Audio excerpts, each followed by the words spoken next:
Clean Boating Foundation is a relatively new organization. We are a voluntary market-based approach to showcase and celebrate those boat yards that are doing right for the environment, but also to help out the boat yards that may need some help getting up to speed on the permits and the regulations that they are facing.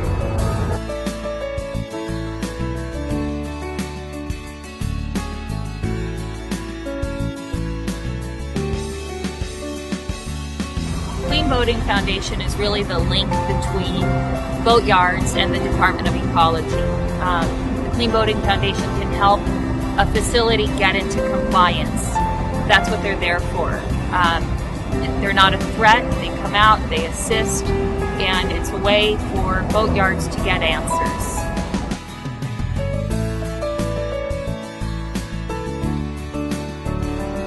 The Clean Boating Foundation was formed a little over a year ago and almost a year and a half ago, and it came out of a strategic planning session that we had with the Board of Trustees with the Northwest Marine Trade Association.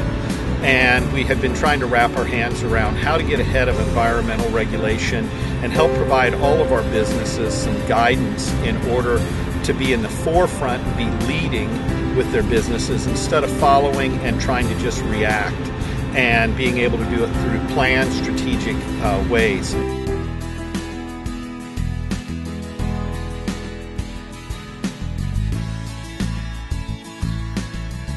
The Clean Boating Foundation is not just celebrating boat yards and doing right for the environment, but we're also thinking about the role that boaters play within the environment. We see boaters as environmentalists. Of course they are. They're out there celebrating the fact that water is clean. And one piece of the puzzle right now that we are looking to address is the fact that copper bottom paint is going to be phased out in Washington State by 2020. That's a perfect role for the Clean Boating Foundation and as it thinks about its activities within its work plan.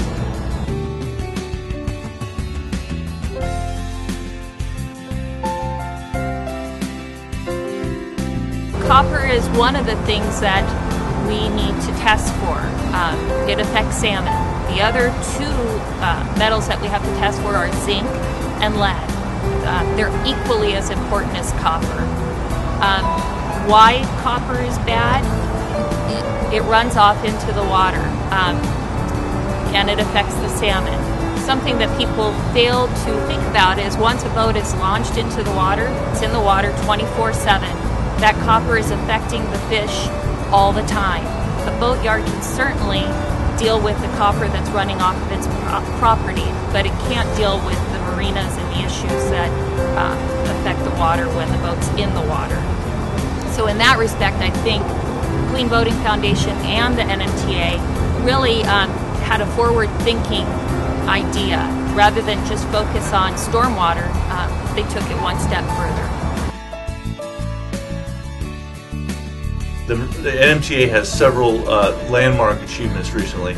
They've done some wonderful work in the government affairs front recently with the foundation, the Clean Boating Foundation, representing that segment of the industry of boat yards that we all rely on. We all have boats, they need to get hauled out of the water. We want to keep it low cost for our consumers. And their groundbreaking work through the Clean Boating Foundation has been revolutionary. It's really I would say from a national perspective, bringing together environmental groups with industry working together to solve a problem for everybody's benefit is really revolutionary, and hats off to NMTA.